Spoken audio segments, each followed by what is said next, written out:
আসসালামু আলাইকুম।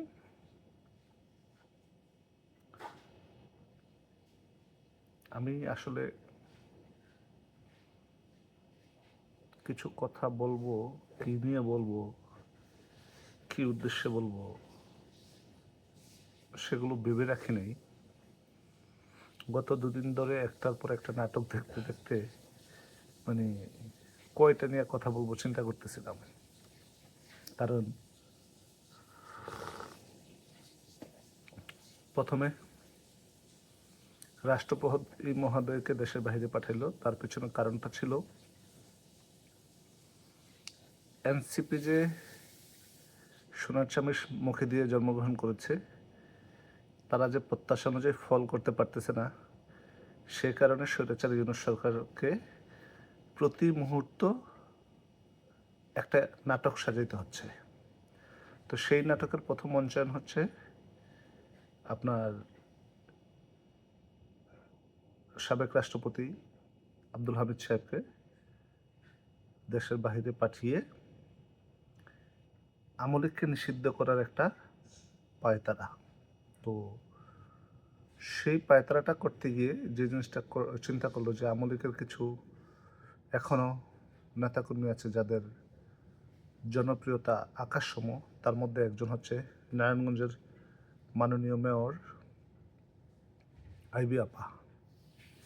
রাতের আধারে ইউনূসের পেটুয়া বাহিনী গেছে তাকে গ্রেপ্তার করার জন্য। তো আইবি আপা হচ্ছে চুনকাখার মেয়ে, সে তো রাতের আধারে গ্রেপ্তার হওয়ার মতো মানুষ না।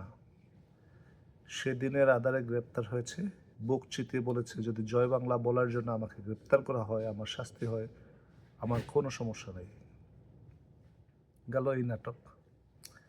এবার আসেন শাহবাগ ব্লকেড দিয়ে তারা হচ্ছে আমলিকে নিষিদ্ধ করার জন্য ইয়ে করলো।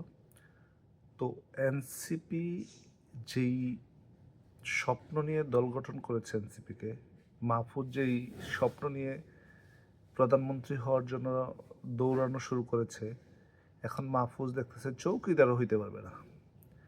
তো এনসিপির এখন খেলা হইল কি, আমলিকে নিষিদ্ধ করতে হবে, তাহলে টক অফ দ্য টাউন সবাইকে নিয়ে মাঠে থাকতে পারবে। তো সেই জায়গায় আমলিকে নিষিদ্ধ করার জন্য এনসিপি উইঠা পড়ে লাগলো। এখন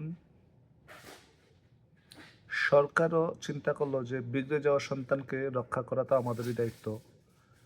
ইউনূস কাকু চিন্তা করলো যে আচ্ছা ঠিক আছে, প্রথম মঞ্চায়ন হইল আমলিককে নিষিদ্ধ করে নেয়, আমলিকের কার্যক্রম নিষিদ্ধ করেছে আনটিল বিচার না হওয়া পর্যন্ত।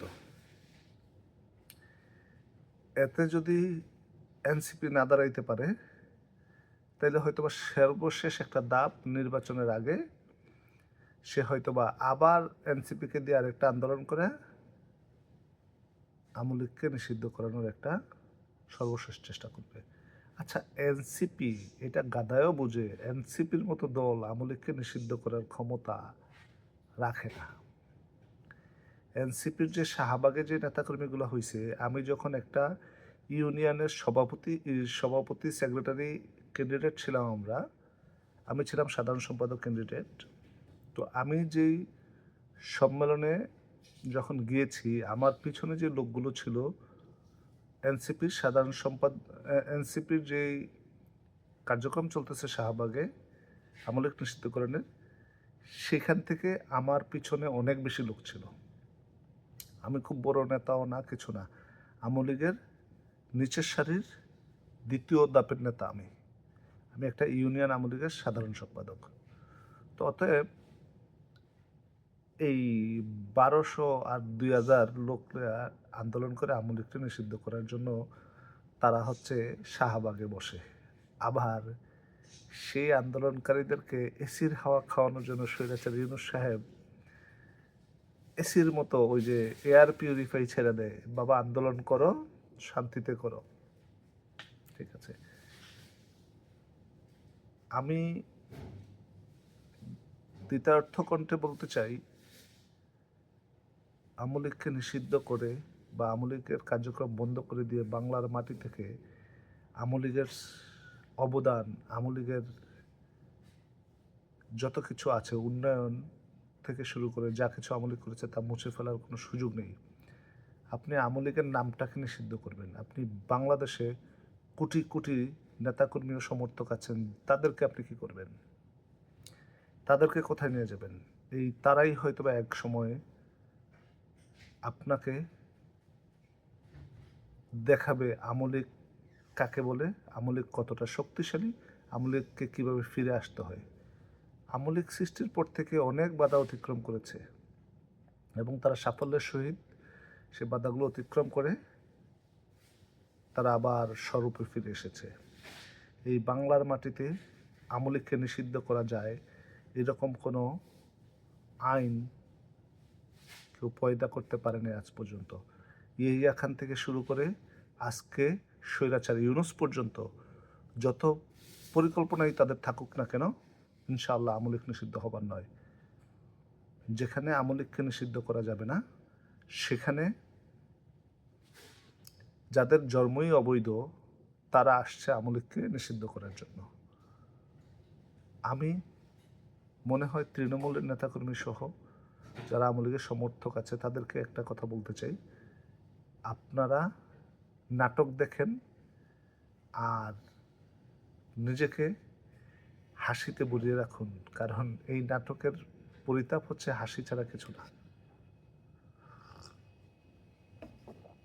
আমরা